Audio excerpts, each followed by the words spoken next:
واستعينوا بالصبر والصلاة وإنها لكبيرة إلا على الخاشعين.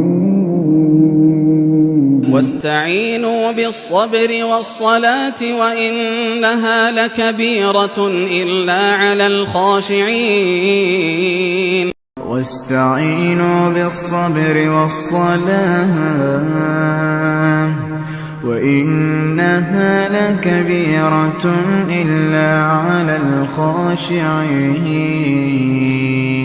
واستعينوا بالصبر والصلاة